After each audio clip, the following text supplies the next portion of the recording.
పైన ఏమండి, యెహోవా దయాళుడు, ఆయనకు కృతజ్ఞతాస్తుతులు చెల్లించుడి అనగా మళ్ళీ దీన్ని కూడా కొన్నిసార్లు తప్పుగా అర్థం చేసుకున్నారు. ఇది కూడా కృతజ్ఞతాస్తుతులు అంటే ఎలా అంటే, కృతజ్ఞతాస్తుతులు స్టార్ట్ చేస్తారు కొందరు. ఎలా అంటే పైకి దేవా స్తోత్రమయ్యా, స్తుతులయ్యా, నీకు స్తుతులయ్యా, స్తుతి. ఇక్కడ ఎంత ఉందో అనవసరం నీకు దేవుడి పట్ల. పైకి బట్టి నీకు స్తుతులయ్యా, స్తుతి స్తుతి స్తోత్రం. కొందరు చూసారు అసలు వాళ్ళ నోట్లో స్తుతి ఆగదు అసలు. ఇది కూడా తప్పుగా అర్థం చేసుకోవద్దు. ఏంటి, కొందరు ఏమనుకుంటాడు, స్తుతులు కృతజ్ఞతాస్తుతులు చెల్లించాలి అంతే కదా. ఎంతసేపు సార్? గంట నేను చెల్లించా, గంట సేపు స్తుతియాగం అంటారు మా మా మా దాంట్లో. మీరు స్తుతియాగం ఈ నోట్లో ఇదేం లేదు. నా మనసులో దేవుని మీద ప్రేమ లేదు, ఇష్టం లేదు, భక్తి లేదు, అంత విశ్వాసం లేదు, ఇక్కడ లేదు. కానీ ఏమన్నారు, ఒక ఫార్ములా పెట్టారు, 7 రోజులు గంట సేపు స్తుతియాగం చెల్లించు, ఈ కార్యం జరుగుద్ది అన్నారు దైవజనులు. బైబిల్ ఎక్కడ లేదు అది. నేనేమో అందరిలాగా ఉంటే వ్రతాలు చేసుకుంటా తెలుసా, వ్రతాలు నోములు. ఆ అమ్మాయికి అబ్బాయికి ఏం జరుగుతుందో తెలియదు, అక్కడ పంతులు ఏం చెప్తున్నాడో తెలియదు.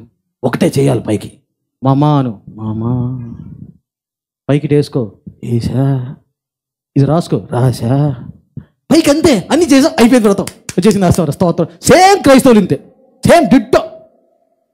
దీనికి నెక్స్ట్ లెవెల్కి వెళ్ళి అప్గ్రేడ్ అయ్యారు. ఆశీర్వాదం రావాలి, దైవజనుని పిలిపించుకోవాలి, కోటం పెట్టించుకోవాలి, డ్రమ్ము కొట్టాలా, పక్కన వాళ్ళకి వినపడాలా, సువార్త అందించాలా, మా జీవితంలో ఆశీర్వాదం జరగాల. జరిగిద్ది, స్తోత్రం జరిగిద్ది. ఏం జరగదు కాబట్టి అక్కడ అంటే నువ్వు మనసు మార్చుకో, బుద్ధి మార్చుకో, నీ లోపల కుళ్ళుకుతో ఏం తీసుకో. పెట్టించాలంతే. వాళ్ళు పెట్టించారు, వాళ్ళు నోములు చేసుకున్నారు, వాళ్ళు వ్రతం చేసుకున్నారు, పేరెంటం చేసుకున్నారు, పిలిచారు. ఇదేం మారక్కర్లా. ఒక ఆయన వస్తాడు, అమ్మ ఆశీర్వాదం రావట్లేదా, పంతులు గారు ఒక ఆశీర్వాదం రావట్లా, ఒక పంచాయి కిచెన్ తీసేసి ఇటు కట్టు అంటాడు, కట్టేస్తాను అంతే. అదే పంతులు ఎప్పుడైనా సరే జీవితంలో నీ బ్రతుకు మార్చుకోమని చెప్పాడు. ఎక్కడైనా చూసారా? అమ్మా ప్రేమించమ్మా, క్షమించమ్మా, నువ్వు ఎవరి మీద అసూయపడొద్దమ్మా, దేవుడి పట్ల థ్యాంక్స్ కలిగి ఉండమ్మా. ఈ మాటలు ఇప్పుడు వచ్చినాయి అనుకో, సంభావన పోతుంది. సేమ్ పాస్టర్ గారు కూడా పోతుంది సంభావన, మా పాస్టర్లు కూడా పోతుంది సంభావన. ఏం చెప్పాం, 4 పాటలు పాడి 4 మాటలు చెప్పి ఆశ్రమం ఇచ్చేసి తండ్రి కుమార పరిశుద్ధాత్మ ముగ్గురిని వాడేసుకుని చెప్పేసి వెళ్ళిపోతాం చదివేసుకుని. తర్వాత నీకు వచ్చిద్ది అనుకుంటే భ్రమాది, కొంచెం వచ్చిద్ది. దెయ్యం ఉందనుకో మీ ఇంట్లో, ఖచ్చితంగా నేను వస్తే పద్ధతి ఆ నమ్మకం ఉంది. కానీ నేను వెళ్ళంగానే 7 వస్తాయి. అది యేసుప్రభు చెప్పాడు, నేను కాదు.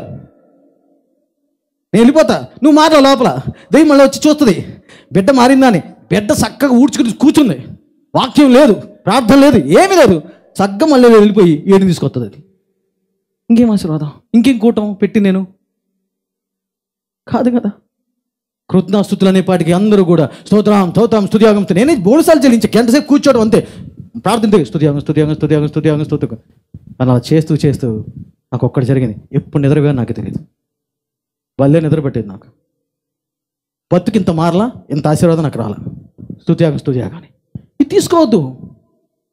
కృతజ్ఞత చెల్లించాడు దేవా, దాని కృతజ్ఞత. అసలు నేనేమన్నా కృతజ్ఞత చెల్లించి తప్పులేదు, కానీ లోపల కృతజ్ఞత భావమే లేకపోతే ఇంకెట్లా. కృతజ్ఞత భావం ఉండాలి లోపల. ఆ భావం ఎప్పుడు బయటపడద్దు అంటే, నీకు నీ బాధలో కష్టాల్లో దేవుని తిట్టుకోకుండా, గొడుక్కోకుండా, సడుకుండా ఉంటావే, అటువంటి వాడికి నిజమైన కృతజ్ఞత భావం ఉన్నట్టు.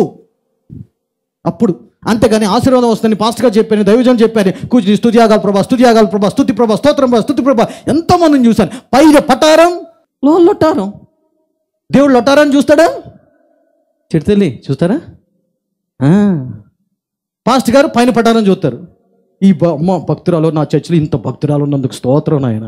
కృతజ్ఞత పైకి చెల్లించడం కదండి, హృదయంలో, నా సుఖంలోను నా దుఃఖంలోను ఎల్లప్పుడూ ప్రభా నీ కృతజ్ఞతగా ఉంటాను. ఆ భావం ఎప్పుడు చెదిరిపోదు నాకు అంటాం. ఇటువంటి భావం కలుపుకోండి.